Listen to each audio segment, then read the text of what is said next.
हमारे इस चैनल मैथिली गंगा को लाल बटन दबाकर सब्सक्राइब करें व घंटी के निशान का बटन दबाएं ताकि सभी नए वीडियो आप तक तुरंत पहुंचे बिल्कुल मुफ्त।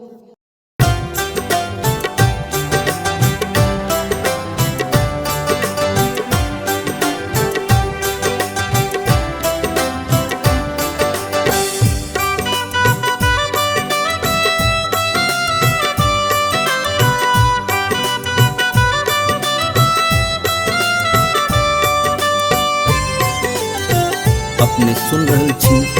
गंगा कैसेट की प्रस्तुति।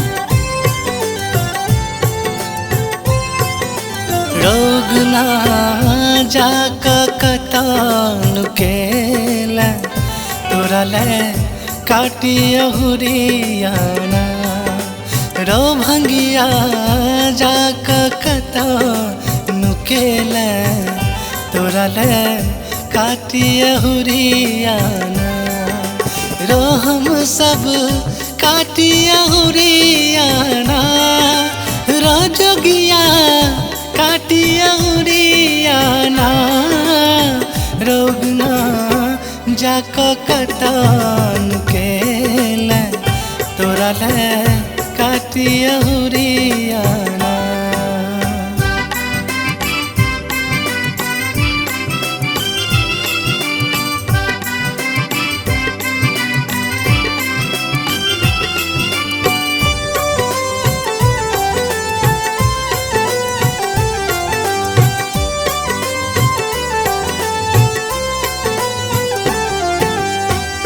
शीस गंग अर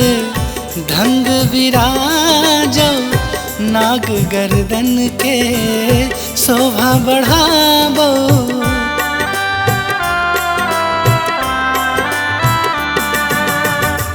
शीस गंग अर ढंग विराजो नाग गर्दन के शोभा बढ़ाबो भस्म रमा बहना रो तपसी कैलाश विराजना रोगना जाको कतान केल तोरा ले काटी अहुरियाना।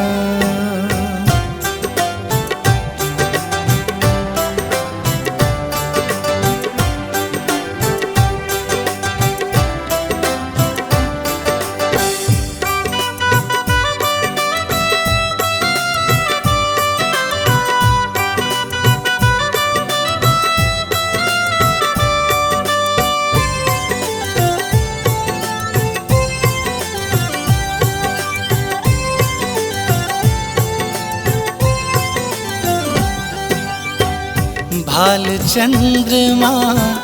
तिलक विराजो हाथ में त्रिशूल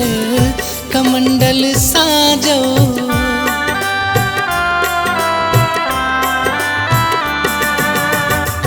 भाल चंद्रमा तिलक विराजो हाथ में त्रिशूल कमंडल साजो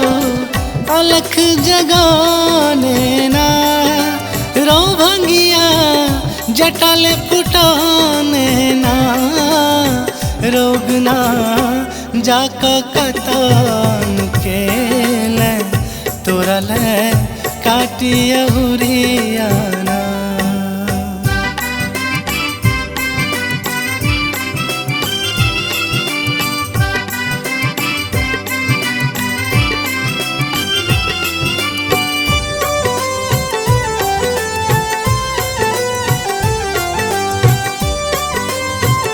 अपने सुन रहल छी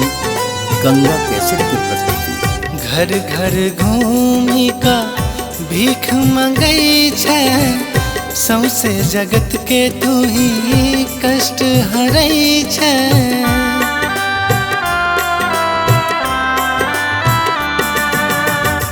घर घर घूमी का भीख मंगई छे सौसे जगत के तू ही कष्ट हरै छे हमरा